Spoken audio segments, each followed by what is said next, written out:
CMR jewellers సువర్ణ సంక్రాంతి సంబరాలు బంగారు ఆభరణాలపై 1050% తగ్గింపు. ఒక సంఘటన నాకు గుర్తొచ్చింది ఈ రోజున. ఉదయం ఆ రోజు దాదాపు 6:30-7 గంటలకి ఒకరు వచ్చి, నేను హోటల్లో ఉన్నప్పుడు వాళ్ళు తలుపు తట్టి మాకు అన్యాయం జరిగిపోయింది, ఈ విధంగా మా తండ్రి గారు గతంలో ఒక గవర్నమెంట్ ఎంప్లాయీ, ఆయన 5 ఎకరాలు మామిడి తోట వేసుకుని కౌలు రైతుగా ఆయన డబ్బులు కట్టలేక ఆత్మహత్య చేసుకున్నారని చెప్పి ఫోటోలు అవన్నీ వివరాలు ఇచ్చారు. అప్పటికప్పుడు హడావిడిగా మన సిబ్బందిని, మన పార్టీ నాయకుల్ని పంపించి ఇది వాస్తవమా కాదా తెలుసుకుని, వాస్తవం తేలినాక మీడియా మిత్రులతో కూడా మాట్లాడి సమాచారం తెప్పించుకుని, అది ఆత్మహత్య నమోదైనా కూడా ప్రభుత్వం నుంచి ఆ కుటుంబానికి డబ్బు అందించలేదు గతంలో. కానీ కేవలం 5-6 గంటల్లోనే ఆ కుటుంబాన్ని మనం చింతలపూడికి తీసుకొచ్చి పవన్ కళ్యాణ్ గారి చేతుల మీదుగా ₹1,00,000 ఆర్థిక సాయం ఆ రోజు ఆ కుటుంబానికి అందించాం.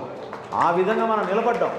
పార్టీలో ఏ కార్యక్రమం చేసినా కూడా మనం ఆశ్చర్యకరమైన విషయం ఏంటంటే, పవన్ కళ్యాణ్ గారు ఇచ్చిన 5 కోట్ల రూపాయలతోటి రాష్ట్ర వ్యాప్తంగా, ప్రపంచవ్యాప్తంగా మన జనసేన పార్టీకి సంబంధించిన నాయకులు, ఇతర దేశాల్లో నివసిస్తున్న మన ఎన్ఆర్ఐలు అందరూ కూడా వచ్చి స్వచ్ఛందంగా మనకి లక్షల రూపాయల్లో విరాళాలు ఇచ్చి దాదాపు 1400 రైతులకి రాష్ట్ర వ్యాప్తంగా మనం ₹1,00,000 చొప్పున అందించగలిగాం.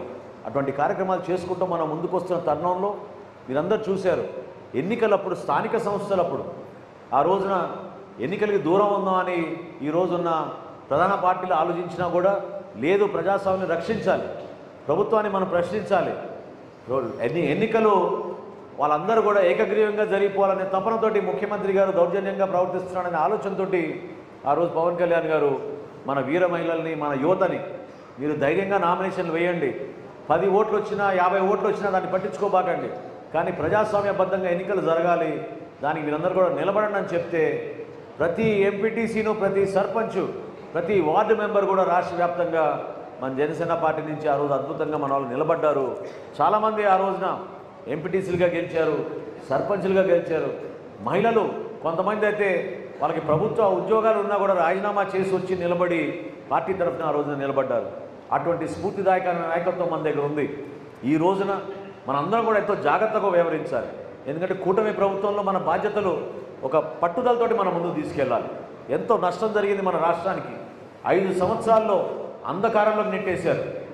ఎక్కడ ఉన్నాం మనం ఆంధ్రప్రదేశ్ అనే ప్రశ్న ప్రతి ఒక్కరూ అడిగే ఆలోచన.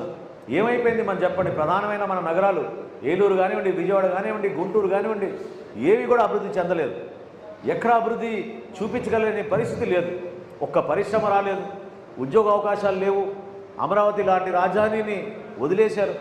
పోలవరం ప్రాజెక్టు ఏమైపోయింది చెప్పండి. మనందరికీ జీవనాడి అని చెప్పి భావించి ఒక నమ్మకంతో పోలవరం ప్రాజెక్ట్ని ఆ రోజు విభజన చట్టంలో పెట్టినప్పుడు విభజన చట్టంలో ఉన్న హామీని కూడా వైఎస్ఆర్సీపీ ప్రభుత్వం జగన్మోహన్ రెడ్డి గారి నాయకత్వంలో పూర్తి స్థాయిలో విస్మరించింది.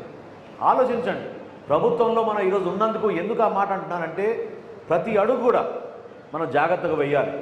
ఉంటాయి సమస్యలు, మీ స్థాయిలో మీకు ఉంటాయి, గ్రామ స్థాయిలో ఉంటాయి, వార్డు స్థాయిలో ఉంటాయి. శాసనసభలో ఒక శాసనసభ్యుడిగా మా అందరికీ కూడా అదే సమస్యలు ఉంటాయి. పవన్ కళ్యాణ్ గారు కూడా ఆ సమస్యలు ఎదుర్కొంటున్నారు.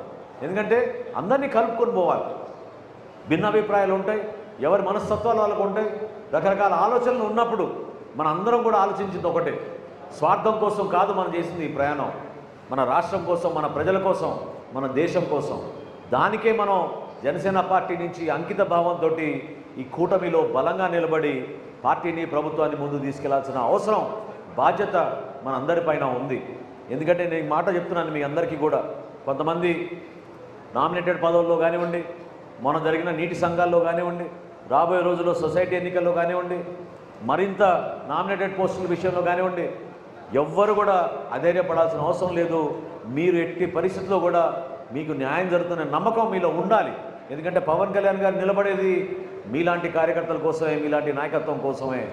ఏ కార్యక్రమం చేసినా కూడా ఎప్పుడు కూడా, నేను ఇదే చెప్తున్నా మీకు, ఎప్పుడైనా సరే ఏ కార్యక్రమం చేసినా కూడా వేదిక పైన ఎంతమంది కూర్చున్నాను ముఖ్యమని కాదు, మీరు ముఖ్యం. జన సైనికులుగా, వీర మహిళలుగా మీరు చేసిన కార్యక్రమం ముఖ్యం. మీరు ఒక అంకిత భావంతో పనిచేస్తారు, స్వార్థం లేకుండా పనిచేస్తారు. పార్టీ కార్యక్రమం ఎక్కడున్నా కూడా మీరు తరలి వస్తారు. అదే మన పార్టీని ముందు తీసుకొచ్చింది. అది ఎప్పుడు కూడా మర్చిపోం. జిల్లాల వారీగా, నియోజకవర్గాల వారీగా ఒక్కొక్క సందర్భంలో కులాల వారీగా కూడా మనం సామాజిక కోణం నుంచి చూసి అడ్జస్ట్ చేయాల్సిన అవసరం ఉంటుంది.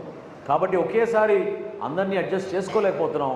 నిదానంగా విడతల వారీగా అందరికీ అవకాశం ఇచ్చేటట్టు మన పార్టీ అధ్యక్షుడు పవన్ కళ్యాణ్ గారు ఖచ్చితంగా కార్యక్రమం చేస్తారు. ఈ రోజున ఆయన ఎంత ఆదర్శవంతంగా ఉన్నారో మీరు చూడండి. గతంలో గ్రామ సభలు ఎప్పుడైనా నిర్వహించారా?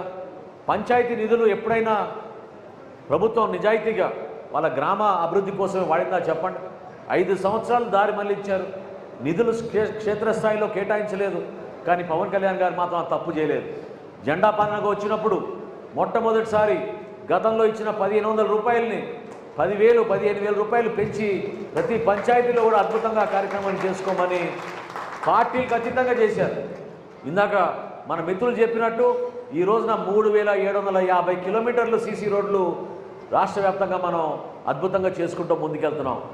ఏలూరు జిల్లాలో ఇందాక నేను సమీక్షించినప్పుడు డిఆర్సీలో 80% పూర్తి అయిపోయినాయి.